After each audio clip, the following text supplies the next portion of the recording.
My landlord tried to evict me, but accidentally signed the wrong papers. The first cold snap arrived on a Tuesday night, the kind that turns the city into glass and makes sounds carry like secrets. My radiators responded by making a theatrical clank, and then going perfectly, stubbornly silent. I pressed my palm to the fins and felt the kind of chill that makes your skin ache. The thermometer I kept for proof, left over from a previous apartment where I'd learned the hard way to measure, read 15.6 degrees Celsius. I took a photo with the timestamp and sent my first message to the property manager. Hi, this is apt 3B. Heat not functioning? Urgent. Please confirm.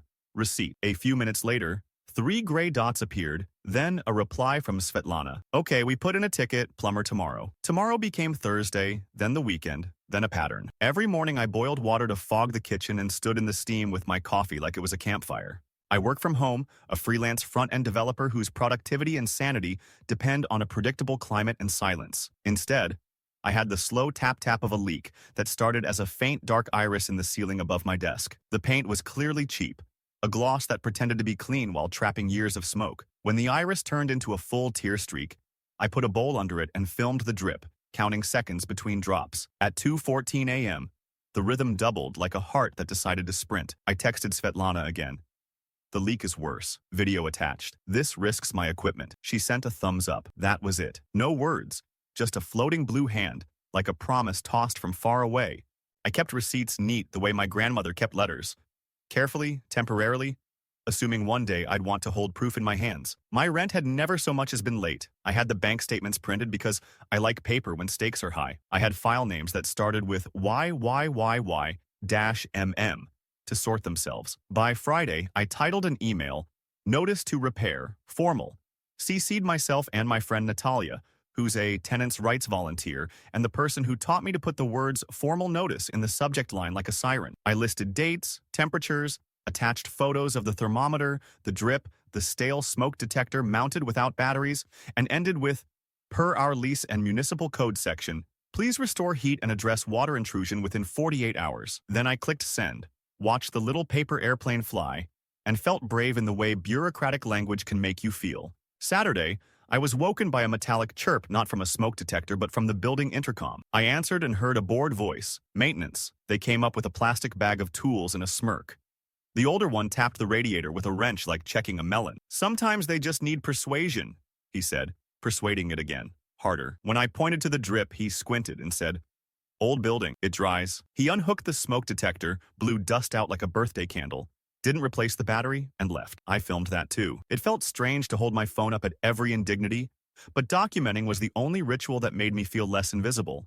By afternoon, a note appeared on the corkboard in the lobby. It was printed on paper with the building letterhead but no signature, and it said, Reminder, quiet hours after 10 p.m., no dogs allowed. Violators will be fined or evicted. Someone had circled dogs with a fat red marker and underlined it 3 times. I don't own a dog. I sent a picture of it to Natalia with the caption, They're warming up. She sent back, Keep all of it. Paper beats noise. I met my neighbor Ibrahim when I was taking the trash down. He held the door with his elbow, balancing a case of bottled water, and said in a low voice, You 3B? When I nodded, he smiled like we shared a joke. I heard the drip. You should see what they did to my ceiling last winter. Painted over mold like it was makeup. He showed me photos on his phone. Green-tinged stains, a hole bigger than a fist. Then he swiped to a video of a maintenance guy unscrewing a working smoke detector, shaking his head, and pocketing the battery. He told me, This thing keeps crying. I make it quiet. That sentence stuck to me like a burr. Make it quiet. By Sunday night, the drip found confidence. The bowl filled twice as fast, the water reflecting my ceiling lamp in a trembling oval. My calendar beeped useless reminders about JIRA tickets and deployments that felt small compared to the domestic war I was waging. I told myself the problem was solvable because problems with a paper trail always are. Eventually, I resent the notice to repair, this time certified, because a stamp from the post office still means something. The heat came back on Tuesday, briefly, like a memory. The radiator whispered a thread of warmth for 3 hours, then died. The drip slowed, then returned with revenge. I wrote it all down because writing calmed me. By then I knew the rhythm. If I documented, I could breathe. I built a folder labeled 3B_heat_leak with subfolders named photos, video, receipts, laws. I printed the relevant municipal code and highlighted sections I never thought I would care about. I measured the temperature at 6:10 a.m., 8:55 a.m., and 11:03 a.m. 3 snapshots of cold. In the chat the tenants kept, people began adding their own sorrows. A 5C who had mushrooms sprouting behind a dresser. A 2A whose window wouldn't close and welcomed pigeons like unpaying roommates. The building was its own ecosystem of neglect. Wednesday evening, just as the sun got swallowed by the buildings across the street and the hallway smelled faintly of someone's burnt garlic, I heard a soft scrape at my door. It wasn't a knock. It was the sound of paper persuading itself under wood. I waited until the footsteps retreated, then opened the door and saw a white envelope facing up. My name stenciled wrong. Mark instead of Mark. The K amputated. I picked it up with a ridiculous care, like it might sting. Inside was a letter on the same letterhead from the lobby note, but this one had a signature scrawled in blue. It said pay or quit at the top in block letters. It claimed I owed for 2 months' rent arrears, which would have been funny if it didn't make my fingers go numb. Under reason, it said non-payment/violation of quiet hours/dog. The trifecta. I looked at the date. They had counted from the month I paid early for a discount, then pretended it never happened. The next morning, I spread everything across my kitchen table like it was an evidence board. Rent receipts on one side, screenshots printed from my bank app on the other, the pay or quit letter in the middle. The contrast was almost comic. Their accusation in one flimsy envelope versus a year's worth of orderly proof. I highlighted each line item, matched it to the exact month, and labeled them with sticky notes. It looked obsessive, but that was the point. Clarity is a weapon. I drafted a formal letter back, typed in the calmest language I could summon. All rent obligations have been met in full. Attached are bank records and confirmations. Your notice is baseless. I request immediate withdrawal of the claim. I printed 2 copies, signed one, and slid it into a certified mail envelope addressed to their office. The other I scanned and saved in a folder labeled Defense. By mid-afternoon, Svetlana called me. She tried for breezy. We got your letter. Listen, Mark. She still dropped the K. It's easier if you come down. We'll sort it out with some papers. Just sign. Then no need to drag this through court. Her tone was the kind that sells insurance you don't need. I kept my voice level. I won't sign anything without my legal counsel. Silence. Then a click of irritation in her throat. Suit yourself, but Oleg doesn't like tenants who make things difficult. The line went dead. I saved the call log anyway, just in case. Natalia came over that evening. She wears her seriousness like a coat. Zipped, warm, and reassuring. She read the eviction letter twice, then held it against my bank printouts like she was comparing 2 species of insect. They're bluffing, she said finally. Classic harassment tactic. Now we escalate. We file with the Municipal Housing Authority and request an inspection. She pulled out her laptop and started typing up a complaint. Also, you'll want to send a notice of retaliation. Use that phrase. Judges love it. I felt a surge of gratitude so strong I almost hugged her. But she was in typing mode, so I just made tea and hovered like an apprentice. On Thursday, I stood in line at the post office again. Certified letters have a particular sound when stamped.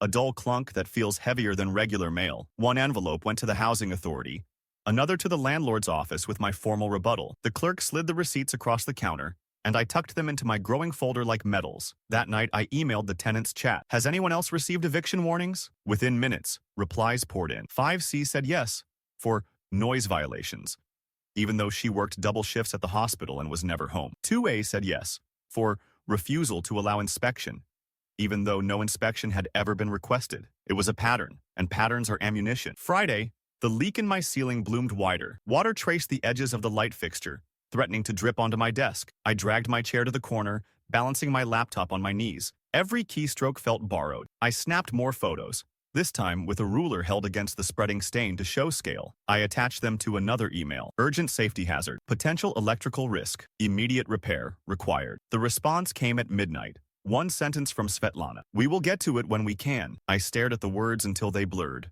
Then I added them to the folder. By Saturday, Ibrahim knocked on my door. He held up his phone. A scan of a letter he'd received. Same template as mine, same bold, pay or quit. Different fabricated violation. They're trying to clear us out, he said grimly. Oleg wants to renovate and hike the rent. He told me stories about previous tenants who left quietly after similar threats.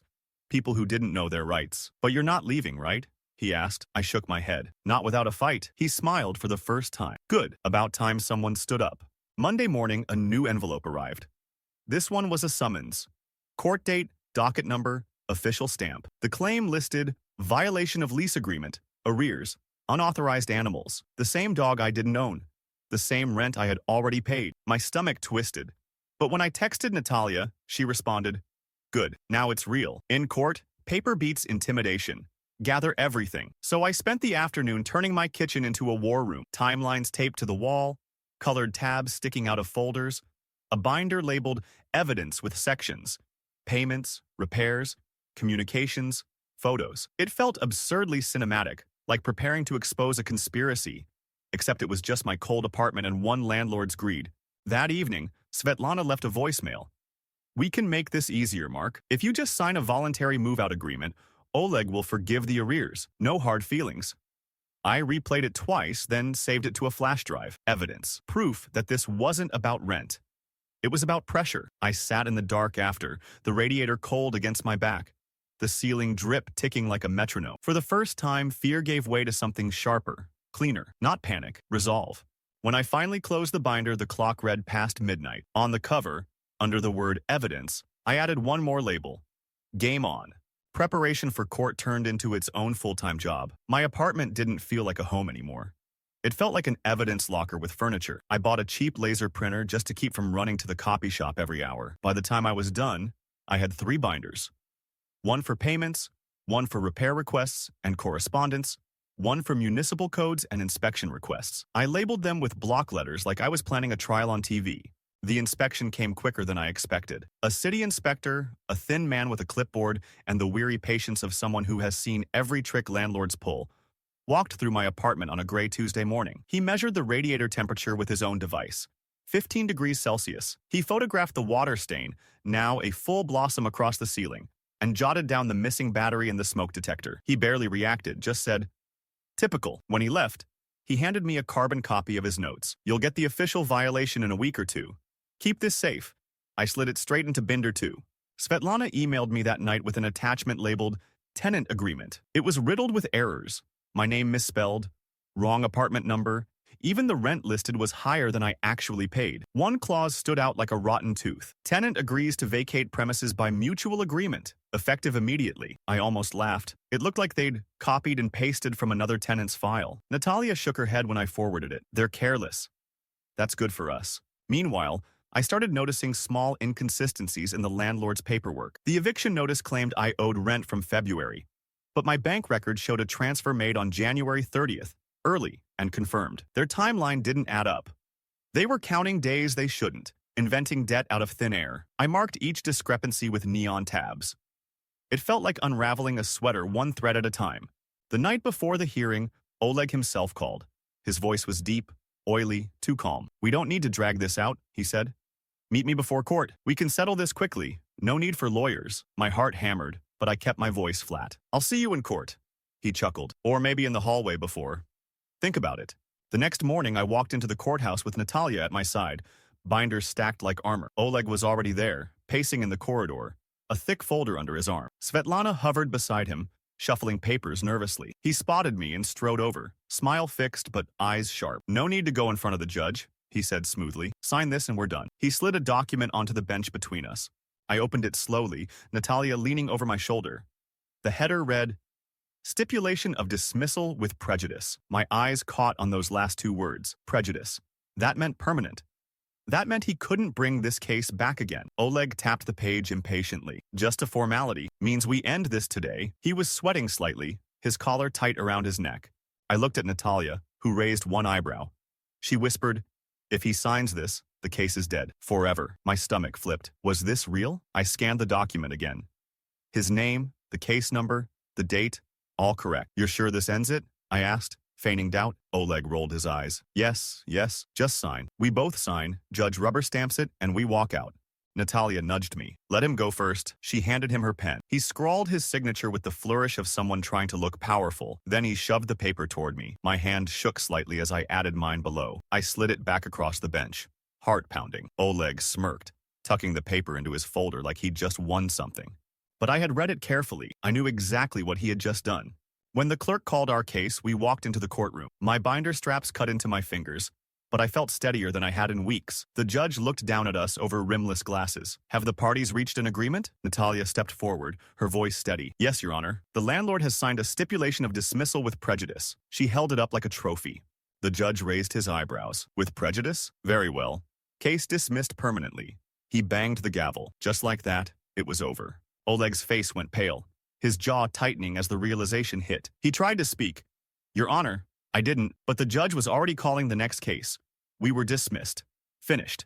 As we walked out, Oleg hissed under his breath. You think you've won? I'll still get you out. His hand clenched the folder so hard the papers inside bent. I didn't answer. Natalia squeezed my arm, whispering, Don't give him the satisfaction. But my heart was racing because I knew something he didn't yet realize. His own impatience, his own arrogance, had just locked the door on his case forever. And I had the signed proof to prove it. Walking out of that courtroom felt surreal. After weeks of cold nights, dripping ceilings, and constant dread of envelopes sliding under my door, it ended with one swing of a gavel. But instead of relief, I felt the air tighten. Oleg stormed past me in the hallway, muttering curses. His folder was half open, papers sticking out like broken bones. Svetlana trotted after him, her heels clacking like panicked punctuation. I half expected him to whirl around and accuse the judge of conspiracy. Instead, he barked at her in Russian, short, sharp, vicious words I didn't need translated. Natalia and I stepped outside into weak winter sunlight. She lit a cigarette and grinned at me. He signed his own death warrant, she said, exhaling smoke into the frosty air. Dismissal with prejudice. He can't refile. Not on those grounds. He's finished. I wanted to believe her, but I'd already learned that Oleg didn't stop when he lost. He doubled down. Sure enough, the retaliation started within days. I came home Wednesday evening to find a brand new padlock bolted across my door. A shiny silver lock I had never seen before. My key didn't fit. My groceries dangled from my arm, fingers numbing in the cold, as I stared at my own door barred against me. My first thought was disbelief. My second was rage. I dropped the bags, fumbled for my phone, and dialed the police. 2 officers arrived 20 minutes later, their flashlights bouncing in the dim hallway. I showed them the court paperwork, the signed dismissal, the copy stamped by the judge, and the new lock. Ibrahim poked his head out from 3C, phone already raised. I saw the super drilling it on this afternoon, he said. Got it on video. He played the clip. The maintenance guy hunched over my door, sparks from the drill lighting his face. Oleg's voice in the background urging him to hurry. The officers didn't need convincing. One of them jotted notes while the other radioed dispatch. Illegal lockout, he said firmly. Landlord can't do that. He's in violation of state housing law. They made a call to get the super back with his drill, and within an hour the lock was gone. My door swung open like nothing had happened, though I noticed the wood frame was splintered around the bolt. It felt like a scar. I filed a police report right there, attaching Ibrahim's video and my court documents. The officer handed me a copy. Keep this, he said. If he tries again, we escalate. Inside, my apartment felt even colder than usual. I sat on the floor surrounded by broken lock fragments, fury buzzing in my chest. Natalia came over when she heard what happened. This is textbook retaliation, she said, and it strengthens your case for damages. She helped me draft another letter, this time demanding compensation, double my security deposit, reimbursement for the weeks without heat, and damages for lost work hours due to unsafe conditions. We gave him 10 days to respond. The next morning, an envelope was taped to my door. Inside was a handwritten note in shaky script. Come to my office, we can talk settlement. Cash for keys. He offered me a lump sum if I left quietly, an amount that might have tempted someone desperate, but it was laughably low. Barely a month's rent in this neighborhood. I slid the note into my binder, added a new tab labeled bribery, and shook my head. Meanwhile, the city inspector returned for a follow-up. This time, he didn't bother hiding his disdain. Heat still non-functional, ceiling worse, illegal lockout reported, he said as he scribbled.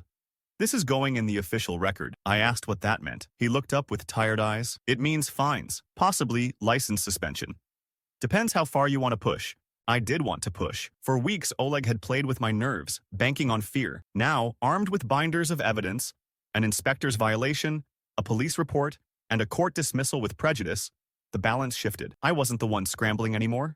He was. That evening, as if sensing the tide turning, Svetlana slipped a typed letter under my door. It was unlike the others, carefully worded, almost apologetic. We regret any inconvenience. Management proposes a new lease agreement with rent, frozen at current rate for 12 months. Attached was a photocopy of a cashier's check made out to me for several $1,000s. For the first time, they weren't threatening. They were begging. I sat at my kitchen table, the letter trembling in my hands, the cashier's check staring up at me. The radiator was still cold, the ceiling still dripping. But for the first time in weeks, I felt warm, because I realized something Oleg hadn't fully grasped yet. His own arrogance had cornered him, and I was the one holding the key. And I hadn't even played my strongest card yet. The next week felt like a chess match where every move Oleg made only weakened his own position. The illegal lockout hadn't scared me. It had backfired. The police report, Ibrahim's video, the inspector's citations, all of it added weight to my growing arsenal.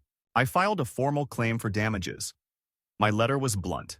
Reimbursement of my deposit times 2, a rent abatement for the months I'd lived without heat, compensation for the lockout, and disruption to my work. I included every receipt, every photo, every official document. Natalia helped me phrase it in the sharp, bloodless language lawyers use.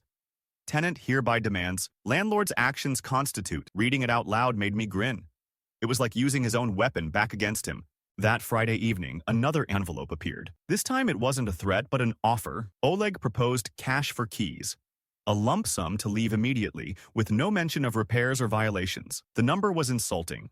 Barely more than 1 month's rent. I pictured him pacing in his office, scribbling the figure in a hurry, convinced desperation would make me bite. I laughed, slipped the letter into binder 3, and wrote back, "Your offer is declined. Future correspondence should be directed to my counsel." The inspector returned for a building-wide inspection. I trailed him down the hall as he checked units, the clipboard filling with violations, broken fire doors, faulty wiring, missing detectors. Other tenants opened their doors, emboldened. Ibrahim followed with his phone, recording everything. The inspector's parting words. "This is systemic. He's looking at heavy fines. Maybe license suspension." I could almost hear the walls sigh with relief. That night, Svetlana came knocking. A thin smile stretched across her face.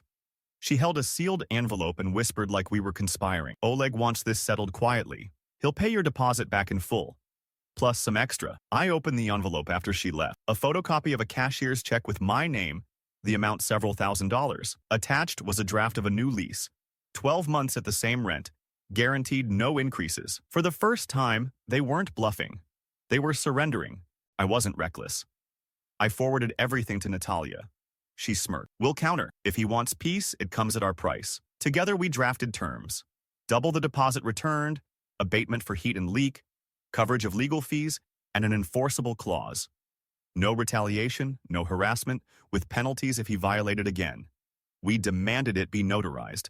While we waited for his reply, Oleg tried one last time to intimidate me. He cornered me in the lobby, voice low and tight. "You think you're clever? You cost me money. You'll regret it." But his words sounded hollow now. I looked him in the eye and said nothing, just held up my binder. That shut him up faster than shouting ever could. Days later, his lawyer, not Svetlana, not Oleg, delivered a formal settlement. Every demand we listed was there. The check was real, the terms notarized, the clause ironclad.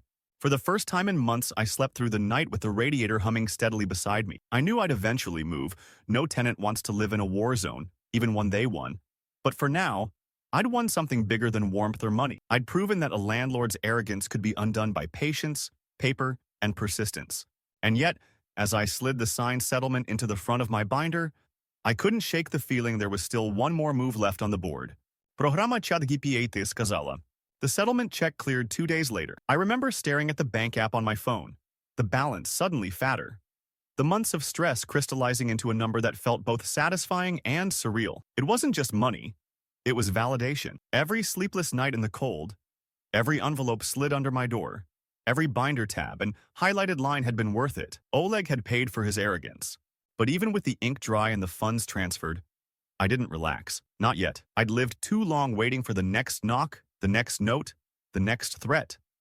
I kept expecting him to find some loophole, some way to claw back what he'd lost. Instead, the building changed in ways I hadn't imagined. Within a week of the notarized agreement, contractors showed up to patch ceilings and replace detectors. The radiators hissed back to life, filling the halls with the clunky comfort of actual heat. The inspector returned one last time, clipboard in hand, and for the first time gave the place a passing grade. It was almost comical.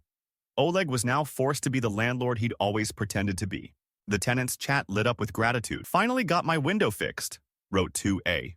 "Ceiling patch looks solid," said 5C.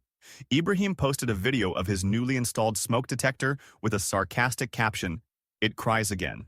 We all laughed in the thread.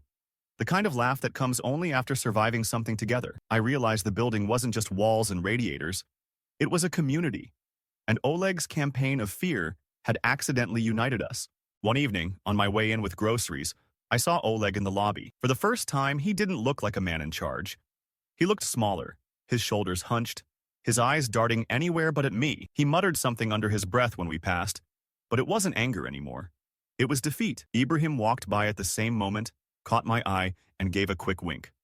That was all the acknowledgement I needed. Natalia, ever pragmatic, reminded me, "This settlement doesn't mean you have to stay. Take the win, but don't chain yourself here. When the time's right, move on your own terms." She was right.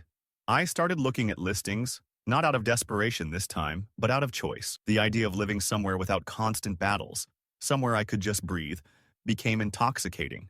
A month later, I found a new apartment. Sunlight poured through wide windows, the radiators worked without complaint, and the ceiling didn't drip. On move-in day, I stood in my old kitchen one last time, surrounded by empty walls and echoes. I slid the settlement agreement, the police report, and the inspector's citations into a final folder, labeling it Victory. Then I left the keys on the counter, not for Oleg, but for whatever came next. The last thing I did before locking the door behind me was check the radiator. It was warm. Warm, steady, dependable. A small victory, but mine. When I posted my story online, I ended it with advice to other tenants. Document everything. Never sign under pressure. Know your rights. Paper beats noise. Oleg tried to bury me under threats, but in the end, his own hand signed the dismissal that buried his case instead. And as I unpacked boxes in my new apartment, I realized something I hadn't let myself believe for months. The fight was over. I'd won. And this time, the only thing sliding under my door was sunlight.